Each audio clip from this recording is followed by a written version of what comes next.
अभी रिसेंटली ये क्लिप काफ़ी वायरल हुई।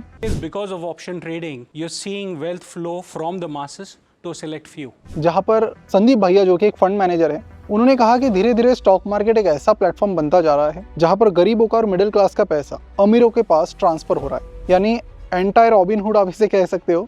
रिसेंट मेरा जो एक्सपीरियंस है, मेरे हिसाब से भी ये सारी चीज़ें मार्केट में बहुत बड़ी मात्रा में चल रही है, पर्टिकुलरली एसएमई कंपनीज में, स्मॉल कैप में और माइक्रो कैप में।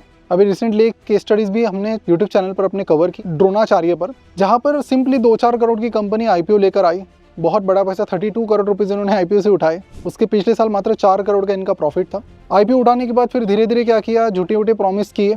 बस कंपनी के पास कुछ नहीं था, इनका सिंपल सा प्लान था कि हम स्टॉक मार्केट में आएंगे, लिस्ट हो जाएंगे, लोगों से बड़ा पैसा उठाएंगे, फिर फेक जो फाइनेंशियल स्टेटमेंट्स है, रेवेन्यू प्रॉफिट, वो दिखाएंगे लोगों को, लोग तुरंत अट्रैक्ट हो जाएंगे, इन्वेस्ट करेंगे और हम भाग जाएंगे। लेकिन तुरंत भागेंगे तो सबके पकड़ में आएंगे।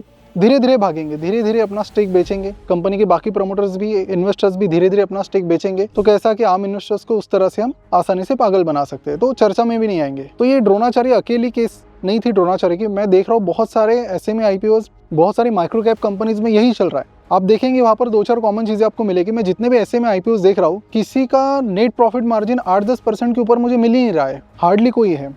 एकदम छोटे से मार्जिन पे काम करे, रेवेन्यू आपको मिलेगा 200-300 करोड़ का, प्रॉफिट 8-10 करोड़ का, सबका ऑलमोस्ट। और दूसरी चीज़, प्रॉफिट सब दिखाएंगे, CFO cash generated from operating activity कोई नहीं दिखाएगा, सबका नेगेटिव में है। तो ये जो चीज़ें हैं, ये मार्केट में बहुत भारी मात्रा में चल रही है।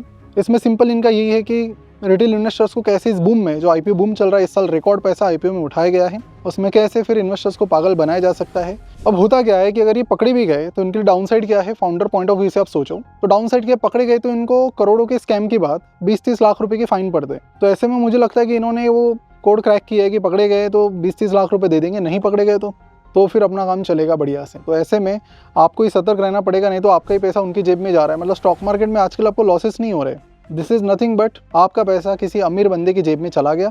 तो मुझे लगता है कि आपको अपना फाइनेंशियल एनालिसिस और स्ट्रॉन्ग करना पड़ेगा, उन्हीं मैनेजमेंट के साथ जाना पड़ेगा जिन्हें आप जानते हो, जिनका आप रिसर्च कर सकते हो, जिन्हें आप पहचानते हो। अब रैंडमली नाम देख के इन्वेस्ट करोगे तो मुझे लगता है फंसने के चांसेस बहुत बढ़ जाएंगे। तो this is high time India में कि आप सही मैनेजमेंट के साथ इन्वेस्ट करो। नई मैनेजमेंट अच्छा है, उनके बारे में ज़्यादा पता नहीं है, तो मुझे लगता है आपको दूर रहने की ज़रूरत है, नहीं तो वही है कि आपका पैसा भी उनकी जेब में चला जाएगा और आप बाद में कुछ कर भी नहीं पाओगे। प्रमोटर्स को फाइन लगेगा, वो तो फाइन पे करके वापस अपना स्कैम करने के लिए निकल जाएंगे, लेकिन आपका डूबा हुआ पैसा आपको वापस कभी नहीं मिलेगा।